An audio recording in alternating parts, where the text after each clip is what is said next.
மதுமிதா சீரியலில் இப்போ ஒரு சூப்பரான ப்ரோமோ வந்திருக்கு. மிஸ் பண்ணாமல் ஃபுல்லோடையும் கேளுங்க. அதுக்கு நான் இந்த வீடியோ பிடிச்சிருந்துச்சுன்னா லைக் பண்ண பாருங்கள். ரொம்ப பிடிச்சிருந்துச்சுன்னா நம்ம சேனலுக்கு வந்து சப்ஸ்கிரைப் பண்ணி கண்டினியூஸாக ஆதரவு தாங்க. நம்ம மதுமிதா கிட்ட வந்து பேசுகிறாங்க கௌதம். மோதிரத்தை வந்து நீங்களே வச்சுக்கோங்க. என் மோதிரத்தை எப்போ கழட்டி தரணும் அப்போ நம்ம மாற்றிக்கிட்டா போதும் அப்படின்னு சொல்லிட்டு அம்மா அவசரமாக வர சொல்லியிருக்காங்க. மாயா ஏதோ பிரச்சனை பண்ணுறாப்புல இருக்குது.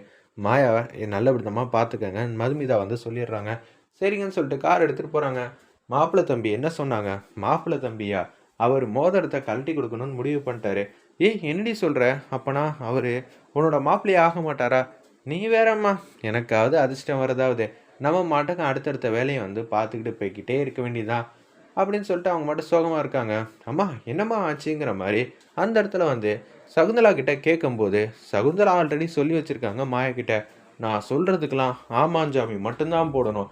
இல்லைன்னு வச்சுக்கேன் உன்னோட விவகாரம்லாம் கௌதமுக்கு தெரிஞ்சிடும். அப்புறம் ரொம்ப அசிங்கமாயிடும் பார்த்துக்க. தெரியக்கூடாதுல்ல. அண்ணனுக்கு தெரியக்கூடாதுமா அப்படின்னு சொல்லிடுறாங்க அந்த இடத்துல மாயா. அஸ்வினி பார்த்து உஷாராக நடந்துக்க. இந்த கல்யாணத்தில் உனக்கு முழு சம்மதம். அதை பற்றி தான் பேச போகிறோன்னு சகுந்தலா ஆல்ரெடி வந்து சொல்லி வச்சுருக்காங்க மாயா கிட்ட. என் முடிவை தாண்டி நீ எதுவுமே பேசக்கூடாதுன்னு. உன் தங்கச்சிக்கிட்ட கேளுப்பா. நான் தான் அவசரப்படாதன்னு சொன்னல. என்னம்மா சொன்னீங்க? எனக்கு ஒன்றுமே புரியலையேன்னு கௌதம் வந்து கேட்குறாங்க அந்த இடத்துல. அதாவது உன் தங்கச்சி இப்போ ஜீவாவை தான் கல்யாணம் பண்ணிப்பேன்னு ஒத்த காலில் நிற்கிறா. என்னது ஜீவாவை கல்யாணம் பண்ணிப்பேன்னா நான் கண்டிப்பாக ஒத்துக்க மாட்டேன் அப்படின்னு மாயா கிட்ட வந்து பேசுனாங்க. மாயா என்னம்மா ஆச்சு? அவன் என்ன பேசுனா? என்ன மன்னிப்பு கேட்டான் நான் உன் காலில் விழுந்து? அப்படி இருந்தால் கூட அவன் தேவையில்லை.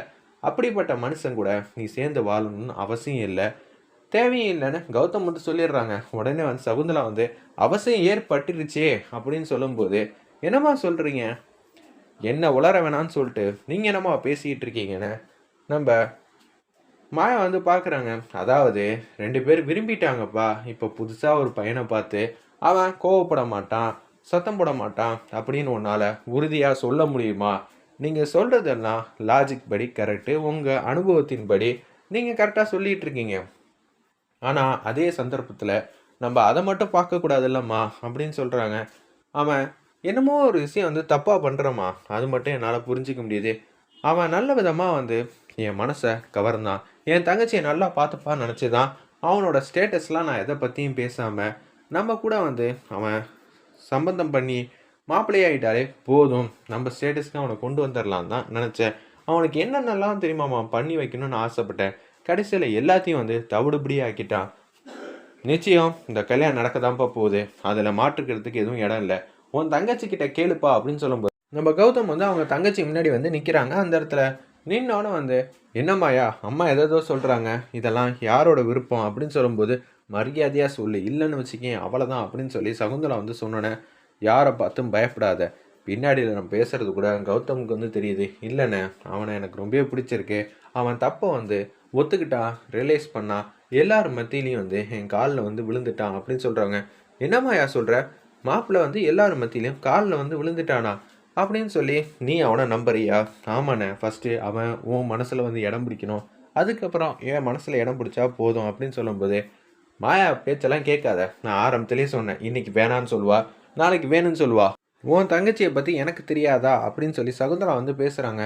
ஆமாம், இருப்பினும் இப்போ மாயா காலில் விழுந்து சொல்லியிருக்கான், ஃபீல் பண்ணியிருக்கான், வருத்தப்பட்டிருக்கான். இது எல்லாம் ஒரு நல்ல விஷயமா இருக்கலாம். இருந்தாலும் சொத்துக்காக ஆசைப்பட்டு கூட அவன் இது மாதிரி பண்ணியிருந்தா என்னமா பண்ணுவேன்? சொத்துக்காக ஆசைப்படுற குடும்பம் வந்து அது இல்லைன்னு உனக்கும் தெரியும், எனக்கும் தெரியும். அவங்க பாசத்துக்காக வந்து ஏங்குறவங்கப்பா. அதனால மாயா அங்கே இருந்தால் மட்டும்தான் நிம்மதியாக வாழ்வா.